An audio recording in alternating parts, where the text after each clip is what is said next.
Joe in South Carolina, pronouns he, him. Joe thinks God made the world. Joe, you are on with Eric and Matt. Please, how are you? And tell us why you think God made the world. I'm doing well, thank you. Thanks for having me.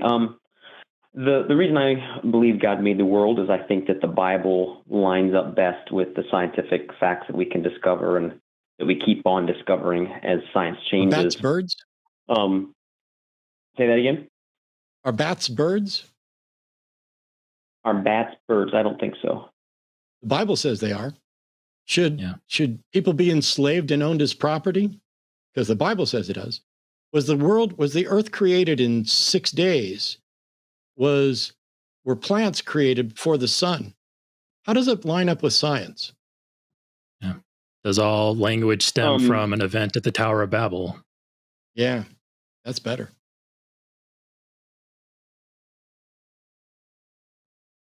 Well, so I was calling in specifically with regard to a prediction, some predictions given by No.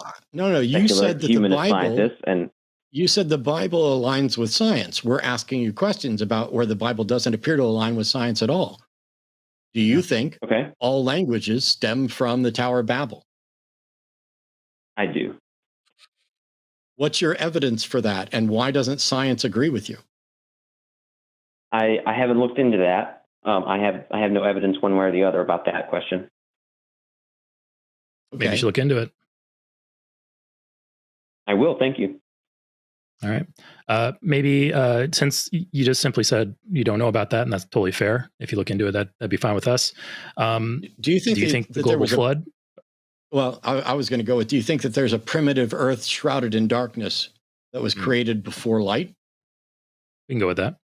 I do. Yes. And yet you say this aligns with science.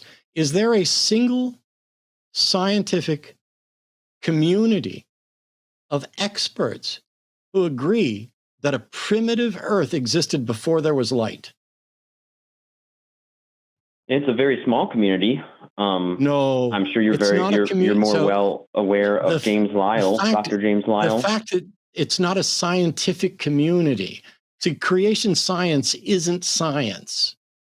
And the people who are saying that there was an Earth before there was light, what evidence do they have? They have the predictions of the Bible that we would expect to find when we send telescopes out into outer space. No, sir. The predictions of the Bible are irrelevant. What evidence is there that the Earth existed prior to light? Well, that's definitely a question that's way above my pay grade. Well, yet you're the one calling in trying to say that the Bible aligns with science. And every question that we ask you about a testable scientific claim in the Bible, that's above your pay grade. That you haven't looked into that. That's not your expertise. That's it. That is not in any way a demonstration. That is not in any way a demonstration that the Bible aligns with science. Okay. I had a question based on your expertise about two predictions that were different. And I heard the Christian side of things, and I've learned that it's very valuable to get outside my echo chamber and hear the other side of things. If you don't want that conversation, that's fine. I won't waste any more of your time. Let's assume I'm gonna let you do this. Let's assume that there's something in the Bible that you view as a prediction of a future event. Does that mean it is in fact a prediction of a future event, or is that you going back and looking at the Bible and saying, "Ooh, this is similar. That must be a prediction"? Yeah, it could certainly be either. I wasn't referring to a prediction of a future event. Oh, hang on. How do you predict something that's not a future event? The word the prefix pre, you can't post-dict something. A prediction necessarily comes before the event. So it's useless to have a prediction of something that doesn't happen in the future. But the way we tell whether or not something is a scientist that made the prediction. I'm still talking. Oh, I'm sorry. So you're saying there's a scientist who made a prediction and this proves the Bible? I thought you were saying the Bible makes a prediction. The scientists made a prediction in line with what we ought to find if the Bible is true, and it was correct. And it was correct contrary. It was correct contrary to what the secular scientists thought. What is the prediction and the discovery? Okay, so the prediction was that when we send out the James Webb telescope to look at stars and galaxies 13 billion light years away with redshifts of up to 18, that this was the creation prediction, that we would find fully formed galaxies with all the heavy metals that we have in our own galaxies and those closer to us. And the secular prediction was that they would not be fully formed. There would be no heavy metals. And Dr. Jason Lisle, the creationist, was completely spot on. In fact, he went on to predict what the secular scientists' reaction to their discovery would be, and he even got that right. Wow! So I was just wondering if you had heard that. It sounds like this scientist is incredibly impressive at predicting. Why is he so good at predicting things? Because he studied science and the Bible at the same time. Well, why would you do that if the Bible doesn't tell you anything about science? I don't think I said that. Well, I did. I don't think the Bible doesn't tell you anything about science. The Bible, every time it's presenting a testable fact, is either something that's completely trivial or it's wrong, like whether rabbits chew the cud. Yeah. Joe, a couple things here. First of all, just be pedantic. Yeah. It's heavier elements, not heavier metals. It's the heavy elements formed in stars. I'm sorry. And the fact, no, it's okay. Just a little minor correction. The Bible does not talk at all about these things. It doesn't talk about galaxies. It doesn't talk about billions of light years. It doesn't talk about heavy elements. And the fact that science, or our positions in science, were refined after we got more information with the James Webb Space Telescope does not at all add any credence to what you think or what you're claiming the Bible says. Science is improving all the time. So what you presented here doesn't prop up Christianity or the Bible at all, because the Bible doesn't mention these things, and science just simply refined itself on its own. Perhaps I'm missing something here. Perhaps there's some logical link you can make for me here, but I don't see it. Yeah, his prediction isn't based on any fact from the Bible. It's like saying, if the secular scientists had predicted that we would not find life on Mars, and somebody else predicted we would find life on Mars, and then we found life on Mars, that doesn't in any way confirm that that prediction was made correctly because God told that person we would find life on Mars, or because the Bible suggested we would find life on Mars. And a prediction needs to, when it comes true, needs to be verifiable and confirmed by a single instance without any interpretation. But it does not in any way justify the reasoning behind it. For example, if I predict that I go to my backyard and I find dog poop there, and I walk out in my backyard and find dog poop there, that doesn't confirm that the reason I thought there would be dog food there was correct, does it? That's correct. Cool. So the fact that somebody made a prediction about what the telescope would find, and they were more accurate than somebody else. And I have zero expertise in this. I would recommend you talk to Dr. Darren Adair and others on the network. As a matter of fact, I don't know who's going to be on Skep Talk tomorrow night, but it's probably the best show to call for this. But I have no expertise. But what I do understand is logical reasoning and evidence. And so the fact that one person got something right doesn't mean their reason why is correct.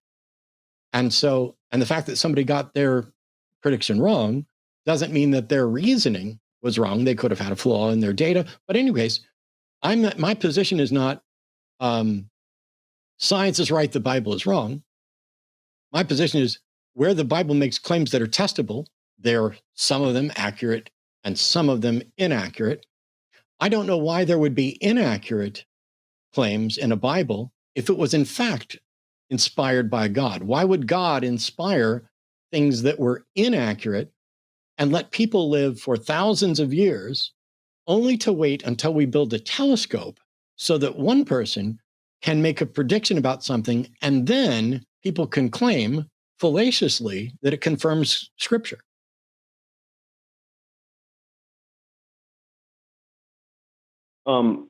Yes, that's a mouthful to respond to. I think you're correct that one instance of somebody predicting something that's a 50-50 shot, it doesn't give any credence at all. I think it's just that the scientific community was so certain of what they would find, and then this one creationist. I'm not convinced that that's true, but I mean, okay. I'm not convinced that that's necessarily true, but bear with me. I mean, you can Google it. How can I Google how the scientific community was so certain? I don't think that that's particularly Googleable. Googleable. I don't. Yeah, know. You can look up. I don't know why you're fucking interrupting me while I'm talking. I'm trying to explain. I do not know how you could confirm that the scientific community was dead set on X when that is antithetical to the way the scientific community operates. And I don't know how to figure out what people's inner or expressed thoughts were or how strongly they held them, but none of it matters is the point I was getting to. Because scientists have been wrong many times. Science is about proving scientists wrong. And the only thing that has ever proved scientific findings wrong is more, better science. At no point has any religion demonstrated that science is wrong.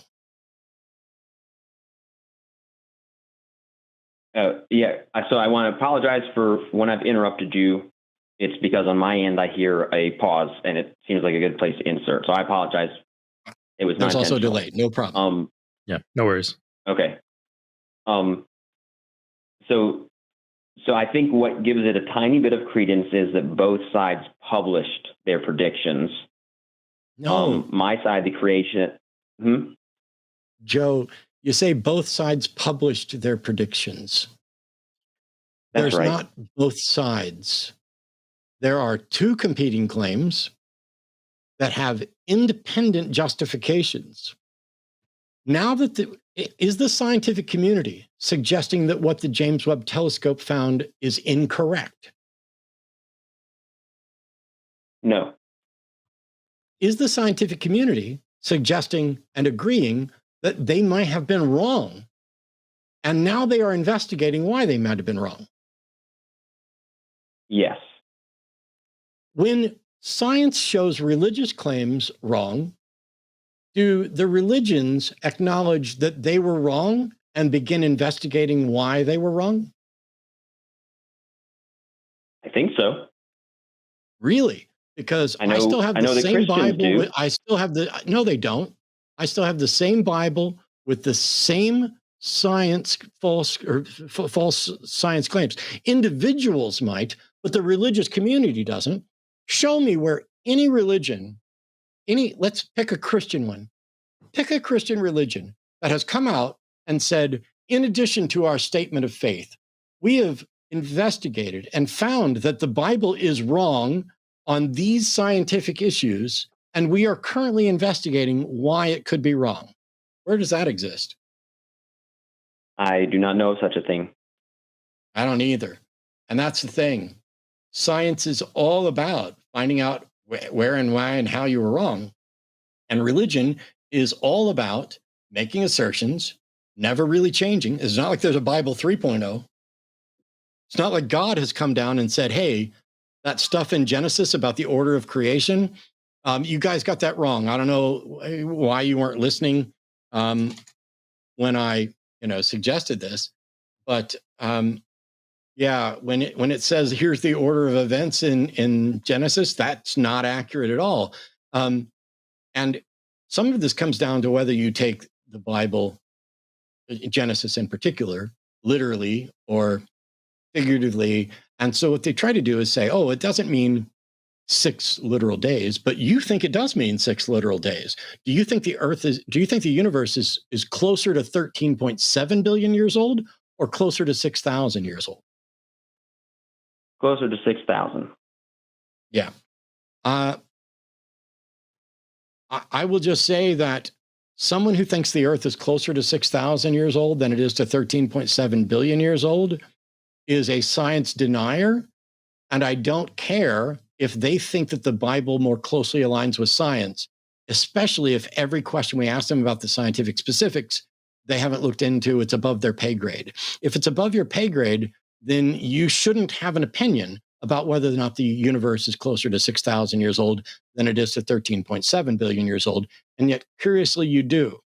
Do you have science that shows that the Earth is closer, or the universe is closer to 6,000 years old than it is to 13.7 billion years old?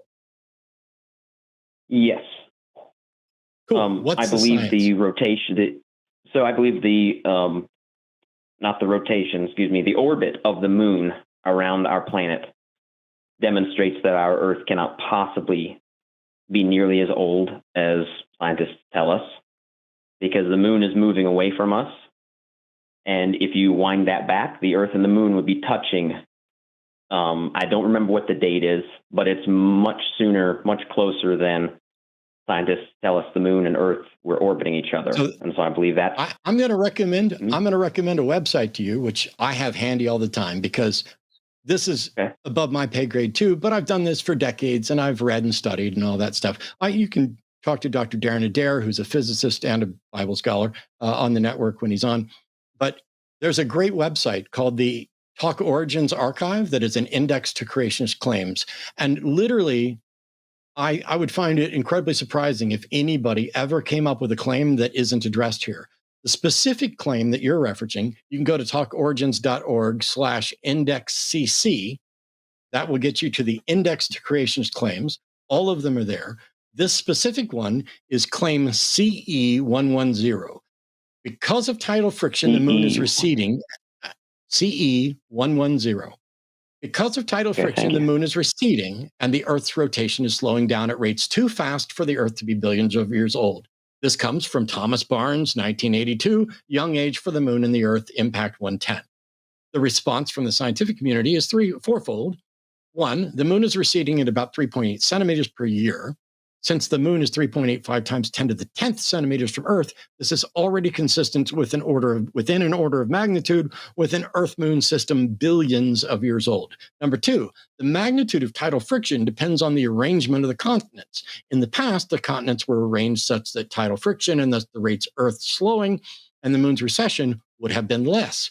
The Earth's rotation has slowed at a rate of 2 seconds every 100,000 years. Number three, the rate of the Earth's rotation in the distant past can be measured.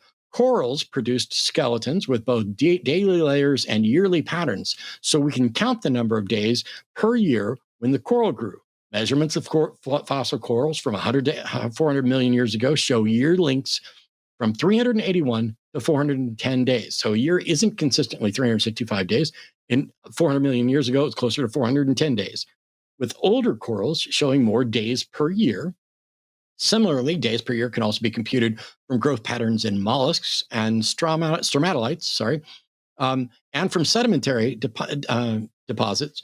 All such measurements are consistent with the gradual rate of Earth slowing for the last 650 million years. Number four, the clocks based on the slowing of the Earth's rotation described above provide an independent method of dating geological layers over most of the fossil record. They link to sources for the original claim and the responses, and there are 10 references there from Eicher 1976, Moore 1975, Pennella 1976, Pennella 1968, Rosenberg 1975, Scruton 1970, Scruton 1978, Wells 1963, Wells 1970, Williams 1997, and it lists further reading, and that's just one entry at this. Is there a creationist site that similarly cites robust scientific sources for their claims that counter this? I do not know of any. I don't either. And until that happens, creation science isn't science. It is science-y. It is pseudo-science. But it's really easy. If creationism is true and it's demonstrated by science, then they can demonstrate it and the scientific community will accept it. Otherwise, and I'm sorry, Joe, I'm not doing this to beat up on you. I can predict, I think, what you think, and you're not alone. And you're not an idiot, nothing like that. Do you think there is a conspiracy in the scientific community to deny the truth of Genesis?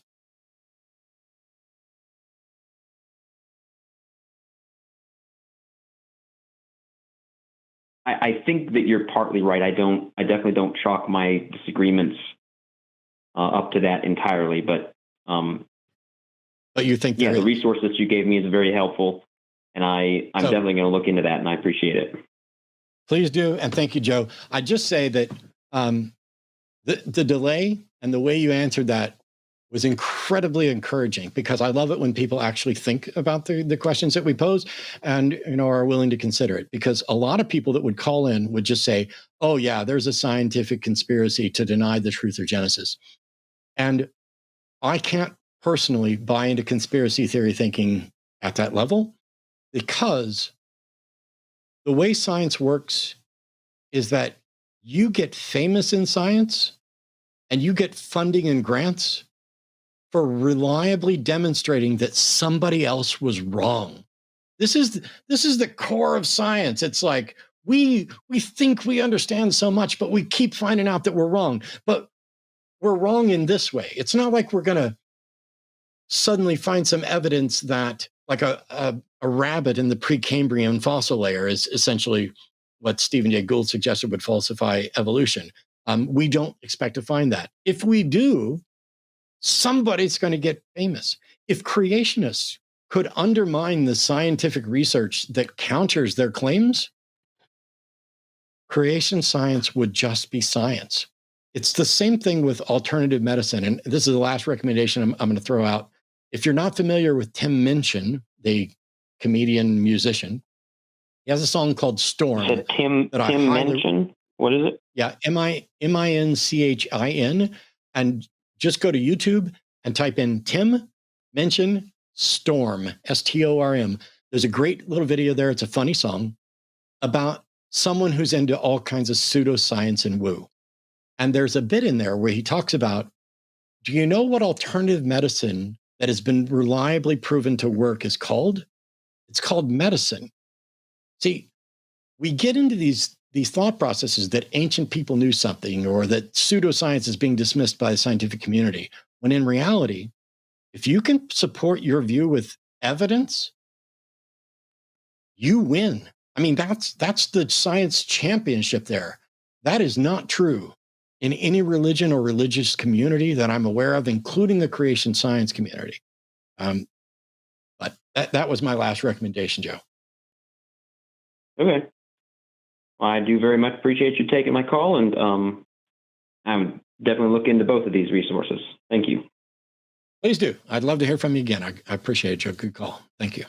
Yeah. Thanks, Joe. All right. It's so this is great.